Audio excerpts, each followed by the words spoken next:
NovaMusic.com. Okay, so I'm Glenn Darcy from Arturia, and I'm showing the new BeatStep. And this BeatStep, we have it working in a standalone environment. It's actually being powered right now by the iPad. And on the iPad, we have our ISCM app, but the BeatStep also has CV and gate outputs. So we've got it with the original SCM module. And this is actually the SCM module that we use to do the modeling for our SCMV and for this software as well. So this is the actual unit. So with the BeatStep, one of the things is that, yeah, it's a pad controller, knob controller, but it's a step sequencer.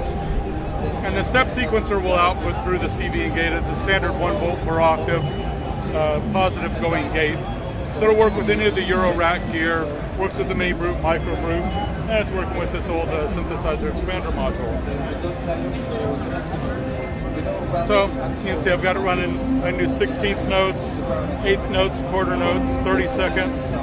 You can run it forward, you can run it backwards, you can alternate it. You can run it random, which is kind of one of my favorite modes. Especially when you start turning on and off different things, you'll generate random rhythms. And then you just turn the notes and you get your different pitches out. So when you're programming the steps, you turn the knobs to set the pitch. Yep. And it plays it back as you do it?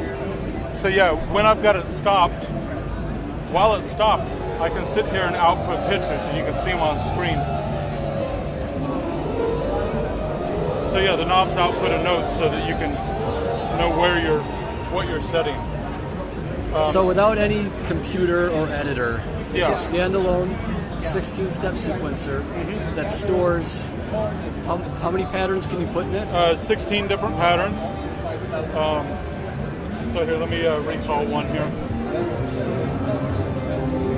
Now you can recall them on the fly, and what it'll do is, here, let's mix it up a little bit more. So I'll store that in number 10.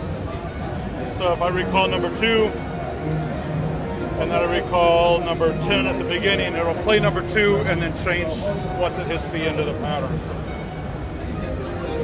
And I see different scales here. When you're inputting chromatically, you can lock it to Yeah, so major, like when minor. I'm doing chromatic, you know, sometimes some of the best ways to generate step sequences is just turning a knob and hearing what you get out of it. But there's tons where you want to kind of control the chaos. And so by choosing a specific mode, then you limit which notes are coming out. So I'll go to like a blues scale. And if you look on the screen, it goes C, B flat, G, F. So you see it quantizes the scale.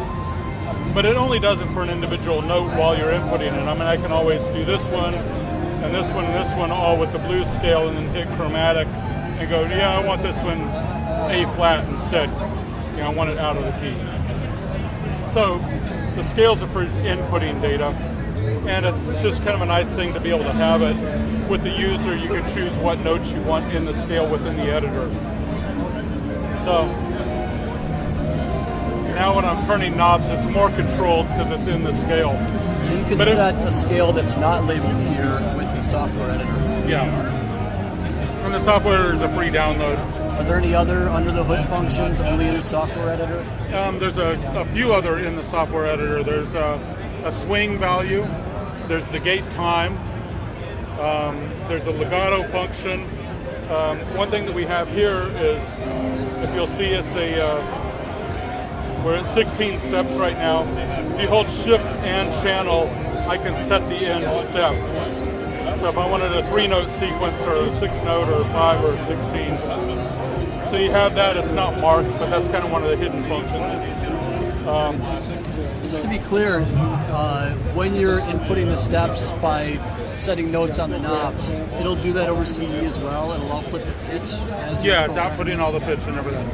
Yeah, it outputs to CV and gate as well as to the MIDI out as well.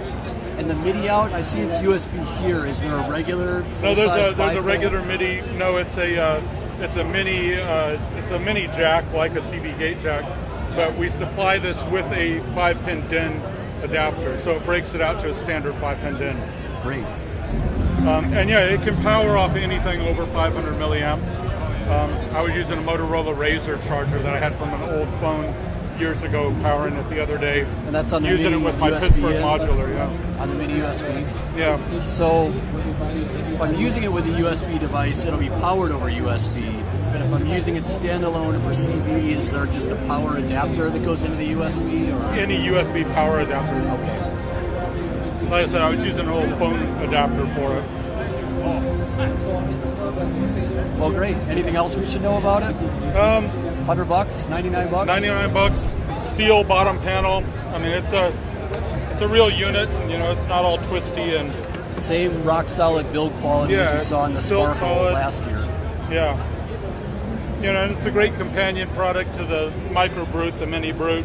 You know, or if you happen to have an original SCM lying around, it's a great companion for that. Or a Eurorack control rig, or yeah. Like I said, I use a Pittsburgh modular myself, along with I've got an Oberheim expander at home.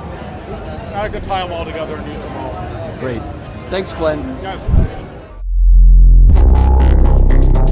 NovaMusic.com